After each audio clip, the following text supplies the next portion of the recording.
Hello, everybody. I guess we're live, and the camera's not focused very well, but we're live. I just saw some people send me some messages earlier. Hey, you're going to do a video about Daft Punk breaking up. I didn't know what they were talking about. I actually spent the day with my daughter. She came over. Let me adjust the camera a little bit. She came over, and my dad rule is, whenever a kid shows up, I stop what I'm doing and I just spend time with the kids. Nothing I'm doing is too important for the kids. So I spent most of the day with my daughter. And after she left, I came downstairs, logged on, and I had a couple messages about it. Hey, when are you going to talk about this? What are your thoughts on it? So I Googled it. I read the Variety article. And apparently their publicist is saying, yep, they're calling it quits. And they released a video. I believe it's called Eulogy. I'll put the description or the link to that in the description of this video after we're done going live here. But yeah, what are my thoughts on Daft Punk calling it quits? Well, first of all, I'm totally cool with it. I don't feel tight in my throat about it. I'm a fan, by the way. But, I've always kind of looked at Daft Punk as artists. And everything they've done has been an art project. And I think sometimes when artists are done saying what they have to say, that's it. And that's okay, It's not like they were knocking out tracks every year. Albums were few and far between. They haven't really done an album since Random Access Memories. I think that was, 2013? And they've done projects here and there. They've done some work with Weekend. But it's not mind-blowing that they're done. I think about it, man. I was in my mid-20s when I first heard Daft Punk. I remember where I was. I remember my reaction to it. By the way, I'm almost 50. My then wife was in her first trimester. She had been really sick, and we had to just do something. She was finally feeling better. We had to kind of get out and do something. One thing we used to do, which is kind of like a little mini vacation for us here in Milwaukee, is we go to Chicago. It's a little different. It's different enough where you feel like you're in a strange land, Gurney Mills is a big, giant, mile-long mall they had built. It's actually right over the border. It's not far away. It's Chicago land, but not exactly Chicago. But once you're down there, you start getting Chicago radio. So it was probably July, and we're driving down there, and I finally get the cool Chicago radio station tuned in, and I hear this track, this Around the World track, and I'm like, oh my God, this is cool. Weren't getting this on Milwaukee radio at all. I was really excited about it. I turned it up, and then we went to the mall, walked around there, did our thing, and then when we left the mall several hours later, turned the radio on, and there it was again. It was in heavy rotation, and I didn't catch who it was. Then I came home, and I had just became a member of Promo Only. And at the time, you could look online at what the internet was at the time and look at the Promo Only website and see track listings for different releases they had. I had the mainstream radio release that I get. So it was like, I don't know, 20, 22 tracks a month I would get on a CD. But you could supplement, whatever you want. As long as you were subscribing, you could get a country or a rock or whatever you wanted. So I noticed that there was a track called Around the World from some band called Daft Punk on Promo Only Club July 97, which is the brand new release. So I went ahead and ordered it, and sure enough, it was the right track. And yeah, what a great song. Then the Homework album, or not the Homework album, I'm sorry. Yeah, the Homework album, this one right here, came out. And this is really one of the greatest albums ever. I love this album. It's fantastic. There's not a bad song on it. You can listen to this front to back, and it's not a mainstream album at all. This is very underground art stuff. It's cool. A real pleasure to listen to. If you've never listened to Homework front to back, give it a try. even the order they put the tracks in is real unique. It's just a good album. They put a lot of thought into these albums. They don't just, throw songs on a disc or whatever. They actually organize them. And most of these tracks are all intertwined in some way and, kind of tell a story. They're kind of like DJs. It's interesting. So, I was really big on this. And I remember this woman I was married to, her and I split up. I left the house and kind of had a hard time of it right at the very end of the year 2000. And I kept hearing this song on the radio called One More Time. And I'm like, well, what is this? Well, it's okay. That's Daft Punk. Now it's okay. I didn't warm up to it right away. But really, that song became like a theme song of mine, getting back into life and rediscovering things. And interestingly enough, the album was called Discovery. It was a very, very, I guess, big album in my life soundtrack. And I grew to love it. Not only that track, but many of the other tracks on it. I got a couple records here I can show you. This is Around the World right here. And then speaking of, this is a white label here I have of One More Time, a promotional copy of it. This is white on the other side. And then I've got Digital Love here as well. Anyway, I really enjoyed a lot of things they did, including when Ed Banger Tomas did this Stardust project, The Music Sounds Better With You. You could tell it had that Daft Punk vibe to it. This was really good. And then there was stuff on Daft Club that was, I think, fantastic. There was I think it's I'm Pooey Chord Memory. That was good. I think that was an Ed Banger thing. And the other one was Scott Groove's Mothership Connection. If you've never heard those tracks, do listen to them. They're very good. Now, I wasn't a big fan of Human After All. It was okay. It was okay, but they did it in a hurry, and you could tell they did it in a hurry. It wasn't bad, but it definitely wasn't the first two albums. And, a lot of people got pretty excited about Random Access Memories. And that won Grammys, and there was a lot of great talent on that album. But to me, anyway, it didn't have the spirit of the early work they were doing. But again, man, this is art. You're always trying something new. And the cool thing about Daft Punk as artists was they were always pushing their own boundaries. They were always trying something new.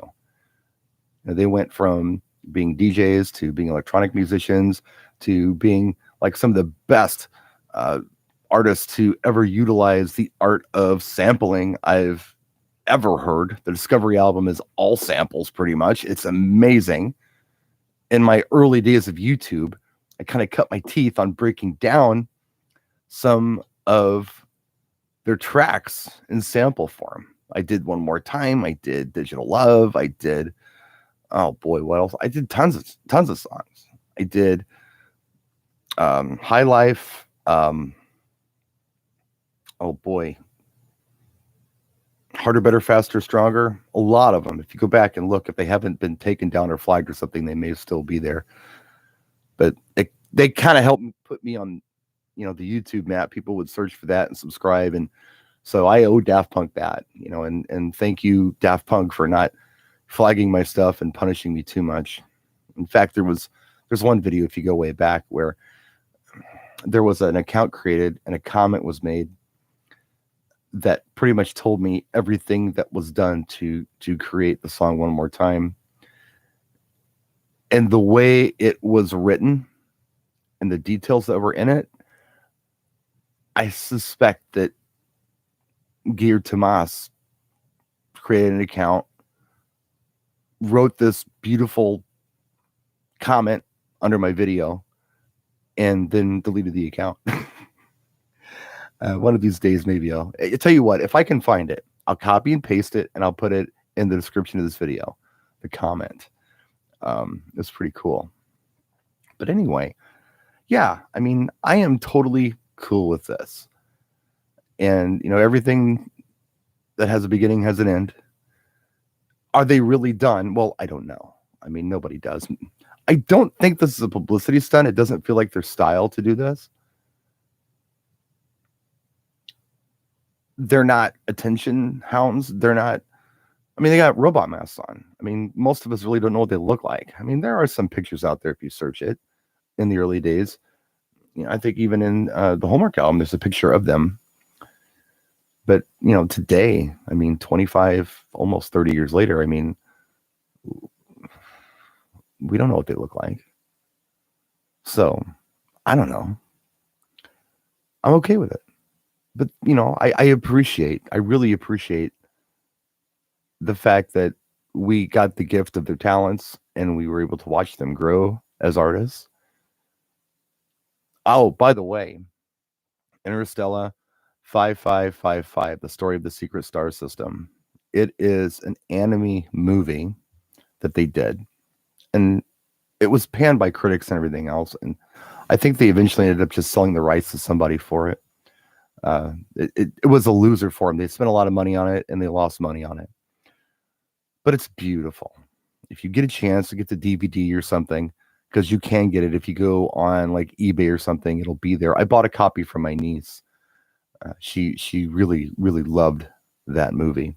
Used to be on YouTube. You might be able to watch it in parts on YouTube, but absolutely fantastic. And it's one of those things that it's the whole album. Like if you listen to the Homework album front to back, it's like a music video for the Homework album front to back. In fact, all of the music videos for anything on Discovery is from that movie. It's that clip from the movie. And at the end, I get a tear in my eye. It's a beautiful story. I really like it. It's a critique on the music industry. It's kind of sci-fi. It's good. I really enjoyed it. And I'm not an anime guy. I'm not into that kind of stuff. But it was done so incredibly well. So if you get a chance, I would encourage you to check that out. Again, they're artists, you know. So doing this, just kind of being done, is not even kind of surprising. I'm going to go to the comments here. Javier says, Tomas has tons of projects, I believe. And Giman will probably go focus. You know, I'm not sure. I can't read that. I'm sorry. Stroke brain and I'm tired. Yeah, I mean, they may be doing other things. I mean, Tomas was doing Ed Banger stuff by himself, you know, way back and remixing people. But, you know, I don't blame them for just calling it quits. Like I said, they really haven't had much to say in a while. If you think about it, they did some stuff for the weekend. What was that? Like 5 years ago? It's been a while. So they haven't had much to say in a while. And when you've got nothing to say, what's the point? You know? I thought for a while that maybe what they were going to do is, since they put the helmets on, they were going to pass on Daft Punk to the next generation. So maybe there were some electronic artists that came out a duo that they really liked and they're ready to call it quits. They were going to pass it on to somebody else and just not say anything. And it was just going to be kind of like Menudo, you know, it's just a revolving door of, you know, casts and characters. But no, they stayed true to form. It was them. It's kind of like when you go see a ZZ Top concert. I've done it, and I saw a couple guys, you know, with long beards on stage and sunglasses. Really could have been anybody in disguise. I thought that's kind of what Daft Punk was going to do, you know, but they did not do that. I wish they came out with the final album before this happened. Well, you know, again, once you've said what you've had to say, what's the point? And maybe that was kind of the deal. Maybe they were trying to do something and they thought to themselves, no, you know what? This isn't as good as what we've done before. We've already been on the mountaintop. We can't go any higher than that.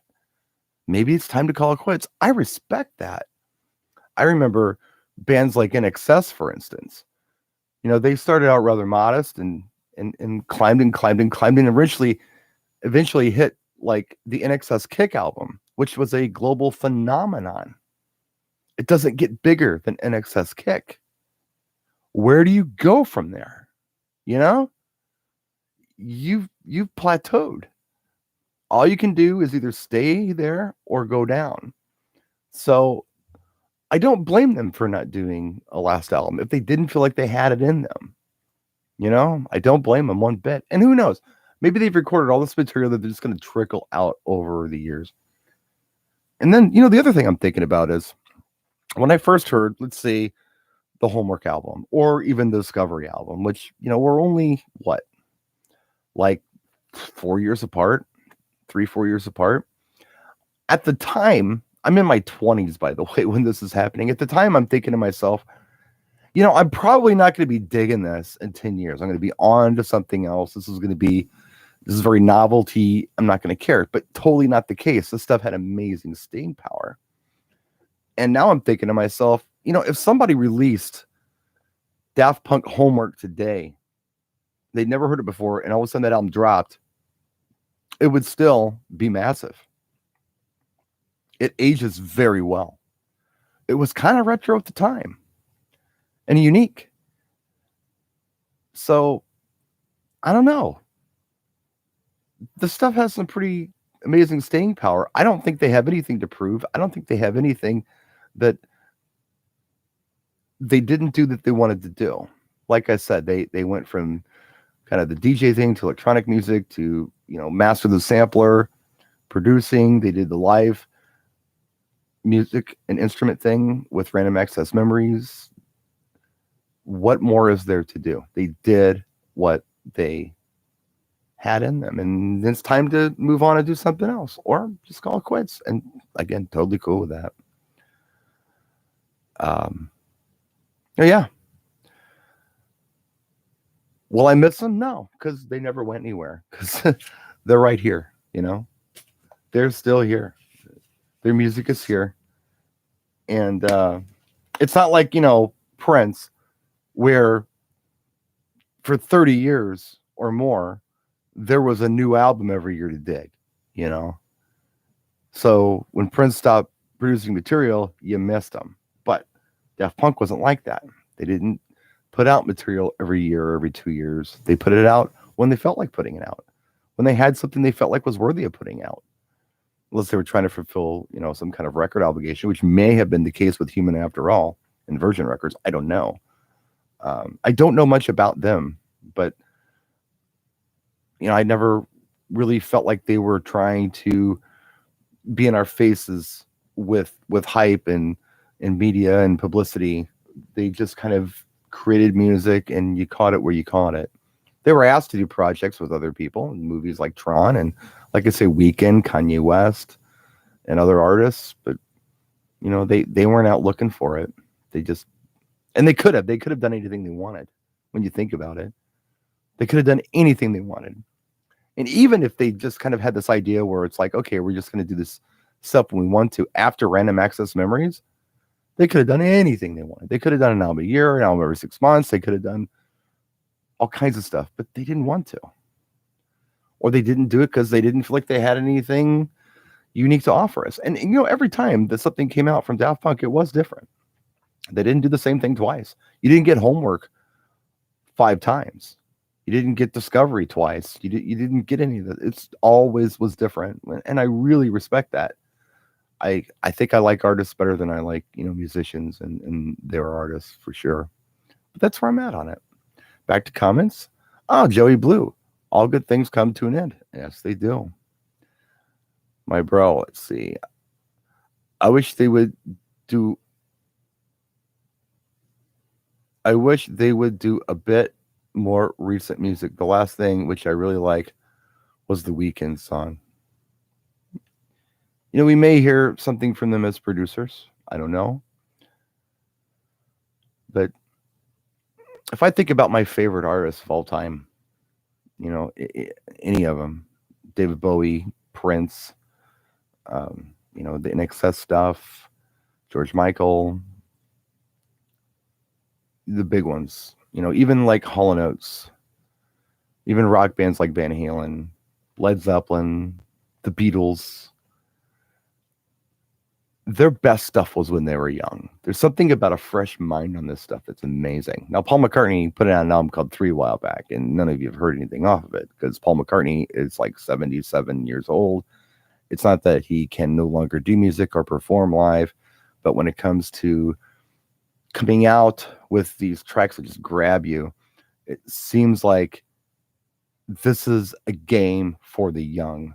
Now, I know they're a little younger than me, but I'll be 50 this year. Do I still have something to offer? Yeah, I think I do. As a DJ, I think I still have a lot to offer. I've got all kinds of ideas and things that I want to do, but I don't see myself becoming the superstar at my age. It just isn't going to happen that way. I'm going to do my thing my way. I'm going to make money doing it. I'm going to have fun doing it. I'm going to continue to push myself.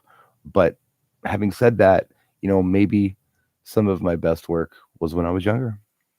Not to say what I'm doing now isn't good. I think what I do now is fine, but maybe my best work was when I was younger, because I really think when it comes to that art stuff, this kind of stuff, most of the time, it's for the young. And there are a few exceptions there when I think about it. Comedians like George Carlin, I think the older he got, the better he got as a storyteller, as a comedian, as a performer. But with music, I don't know. Like Joey said, all good things must come to an end, and they did what they had. They did what they came to do, and it's okay to know when you're done, if that is indeed the case. Artists sometimes set goals for themselves, and once they reach it, they just turn and walk away. They will always be there in music history. Yeah, Joey, I'm 16. I'm still doing the best. It's like, well, Joey, you're just an amazing DJ anyway. So, yeah, age doesn't really mean a whole lot when it comes to what we do, but when it comes to creating a pop song, yeah, I'm going to leave that to the young and creative, and the ones that have their whole life ahead of them, and they've got something to say. That's the magic stuff. And maybe they know that. I don't know. Anyway, I'm going to end the video. I just thought I'd say something about this. I feel like I can at least, I guess, say a word or two after all I feel like they've done for me personally and professionally. Whether they don't know it, but they have, and they've meant a lot, and they do mean a lot, and I'm totally cool with it. So anyway, that's my rambling video of the supposed breakup of Daft Punk, which was officially on February 23rd, 2021. That's it, guys. You guys have a fantastic evening. Get some sleep. I'm going to. We'll see you next time. I'll get some videos out tomorrow. I got some stuff to talk about. I've got some video in the can from the gig last week. We're going to talk about the robot. Speaking of robots, we're going to talk about the robot a little bit, probably in the next day or two. And I also have some gear to show you, some new stuff. I can do some demos on for you as well. I got to get some of this other stuff wrapped up first. Like I said, today, it was kid day, and kids come first. Sorry, guys. It's just how it is. I stop everything when a kid shows up, kid or grandkid, whatever. Nothing's too important to stop what I'm doing and spend some time. But we'll get back on it this week. Take care, guys. Thank you for watching. We will see you soon. I appreciate your likes and subscriptions and your comments, and I appreciate you. Thank you so much for watching. Practice and enjoy.